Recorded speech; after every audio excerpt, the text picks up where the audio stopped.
जय लक्ष्मी माता. श्री गुरुचरित्र कथासार अध्याय 25. ब्राह्मणांचा जयपत्राचा हट्ट.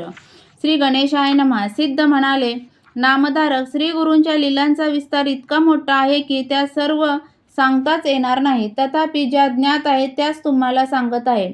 आता पुढे काय घडले ते ऐका. विदुर नगरीचा यवन राजा स्वभावाने अतिशय क्रूर होता. तो ब्राह्मणांचा द्वेष करायचा, प्राण्यांच्या हत्या करायचा, आपल्या सभेत ब्राह्मणांमध्ये वादविवाद घडवून आणायचा आणि त्यांच्याकडून वेद म्हणवून घ्यायचा. तो विद्वान ब्राह्मणांना बोलावून घ्यायचा व म्हणायचा, जो मला वेदांचा अर्थ समजावून सांगेल त्याला मी भरपूर द्रव्य देईन, त्यांचा मान सन्मान करीन. त्यामध्ये जे ज्ञानी असायचे ते आम्ही वेदज्ञ नाही असे म्हणून निघून जायचे, पण जे लोभी असायचे ते मतिहीन त्या दुष्ट यवनापुढे वेदशास्त्र वाचायचे. तेव्हा यज्ञकांडांचा अर्थ ऐकताना तो राजा कुत्सित हसून म्हणायचा, काय हो, तुम्ही यज्ञामध्ये पशुहत्या केलेली चालते, मग आम्ही पशुहिंसा केली म्हणून काय बिघडले? तुम्ही हिंदू स्वतः काय करता ते पाहत नाही, दुसऱ्यांना मात्र दोष देता. अशा प्रकारे तो ब्राह्मणांची निंदा करायचा. त्या विद्वानांना मात्र भरपूर बिदागी द्यायचा. त्यामुळे वेदशास्त्रात निपुण असलेले देशोदेशीचे अनेक ब्राह्मण द्रव्याच्या लालसेने त्याच्याकडे जायचे. एके दिवशी 2 ब्राह्मण विदुर नगरीस आले. त्यांनी त्या राजाची भेट घेतली व आपली कीर्ती सांगू लागले. म्हणाले, आम्ही तिन्ही वेद उत्तम जाणतो. त्या बाबतीत आमच्याशी वाद घालून आम्हाला जिंकेल असा तोलामोलाचा विद्वान अजूनही तरी भेटलेला नाही. आमच्या विद्वत्तेचा सर्वत्र दबदबा आहे. म्हणून इथे कोणी वेदज्ञ असल्यास त्यांची आमच्याशी 4ही वेदांवर चर्चा घडवून आणावी. त्या यवनासाठी ते एक आव्हानच होते. त्याने आपल्या नगरातील सर्व विद्वान ब्राह्मणांना त्वरित बोलावून घेतले व म्हणाला, तुम्ही यांच्याशी चर्चा करा. तुमच्यापैकी जे कोणी वादात जिंकतील त्यांना मी अपार द्रव्य देईन.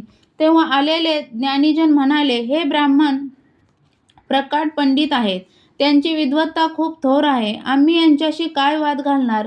तेव्हा आपल्या नगरातील विद्वान पंडितांनीही त्यांना मान दिलेला पाहून राजाचे व त्या दोघांचा मोठा गौरव केला. त्यांना ब्रह्मवृंदाचे प्रमुख म्हणून घोषित केले. त्यांची हत्तीवरून मिरवणूक काढली. अशा प्रकारे राजाकडून प्रतिष्ठा प्राप्त झाल्यामुळे त्यांना मोठा गर्व झाला. ते म्हणाले, महाराज, आम्हाला वाद घालण्यासाठी कोणी मिळतच नाही, मग आमचे श्रेष्ठत्व कसे सिद्ध होणार?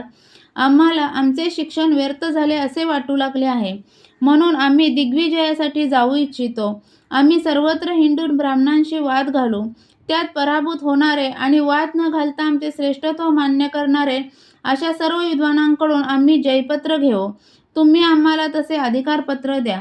ते मान्य करून त्याने तशा आशयाचे राजमुद्रित अधिकारपत्र त्यांच्याकडे दिले. राजाज्ञेने ते दोन्ही तामसी ब्राह्मण गावोगावी हिंडून जयपत्रे लिहून घेऊ लागले. अनेक नगरी हिंडत ते दक्षिणेस भीमातीरी असलेल्या कुमसी गावी आले. तिथे लोकांकडे चौकशी केली असता त्यांना त्रिविक्रम भारतींचे नाव कळले. म्हणून त्यांनी त्यांची भेट घेतली व म्हणाले, तुम्ही स्वतःला त्रिवेदी म्हणवताना मग आमच्याशी वाद घाला, नाहीतर जयपत्र लिहून द्या. त्रिविक्रम भारती सुज्ञ होते. ते विनम्रपणे म्हणाले, अहो, मी त्रिवेदी आहे हे तुम्हाला कोणी सांगितले? मी अज्ञानी संन्यासी आहे. भिक्षेवर उदरनिर्वाह करतो. मी वेदज्ञ असतो तर इथे अरण्यात कशाला राहिलो असतो? मी राजाकडून मान मिळवला असता आणि तुमच्यासारखे सुखभोग घेत आरामात जगलो असतो. तुम्ही खूप थोर आहात. माझ्याशी काय वाद घालता? ते ऐकून त्या दोन्ही ब्राह्मणांना राग आला. त्यांनी त्यांना आपल्याकडील अनेक जयपत्रे दाखवली व अभिमानाने म्हणाले, आम्ही थोरच आहोत. आमची कीर्ती सर्वत्र पसरली आहे. तुम्हाला वाद घालायचा नाही ना? मग जयपत्र लिहून देण्यात काय हरकत आहे? त्रिविक्रम भारतींनी त्यांना परोपरीने समजावले, पण ते ऐकेनात. तेव्हा त्यांचा नाईलाज झाला. त्या समयी हे ब्राह्मण ज्ञानमदाने उन्मत्त झालेले आहेत. यांनी अनेकांना अपमानित केलेले आहे. या उर्मटांना शिक्षा करायलाच हवी असा निश्चय करून ते त्यांना म्हणाले, दिग्विजयवर्य, माझे गुरु नरसिंह सरस्वती स्वामी महाराज गाणगापुराला आहेत. तुम्ही माझ्याबरोबर तिथे चला. मी त्यांच्या सन्मुख जयपत्र लिहून देतो. ते मान्य करून दोघेही मेन्यात बसून गाणगापुराकडे निघाले. मदाचा उन्मेष किती भयंकर असतो पहा. त्रिविक्रम भारती हे मोठ्या योग्यतेचे पुरुष, पण त्यांना पायी चालवून हे द्विज सुखासनात बसून निघाले होते. असो, गाणगापुरात आल्यावर त्रिविक्रम भारतींनी श्रीगुरूंची भेट घेऊन सर्व वृत्तांत सांगितला. तेव्हा त्यांनी मंदस्मित केले व त्या ब्राह्मणांना म्हणाले, अहो, आम्ही संन्यासी आहोत. आमच्याशी वाद घालून तुम्हाला काय लाभ होणार? आणि आम्हाला हरवले म्हणून तुम्हाला काय मोठेपणा मिळणार? आम्हाला वादविवादात जराही स्वारस्य नाही. अशा प्रकारे त्यांनी त्यांची समजूत काढून त्यांना परावृत्त करण्याचा प्रयत्न केला. पण ते ऐकेनात. ते म्हणाले, जयपत्रे मिळवणे ही आमची प्रतिष्ठा आहे. आम्ही 4ही वेद जाणतो. आमच्यासमोर महाविद्वानांचीही डाळ शिजली नाही. तिथे तुमच्यासारख्या संन्याशांची काय मिजाज? म्हणून बऱ्या बोलाने चर्चा करा, नाहीतर हरलो असे लिहून द्या. श्री गुरु म्हणाले, द्विजवर्य, एवढा गर्व बरा नाही. गर्वाने देवादिकांनाही त्रास सोसावा लागला आहे. गर्वाने रावण, बाणासूर, कौरव यांचा नाश झाला आहे. पुराणात याचे अनेक दाखले आहेत.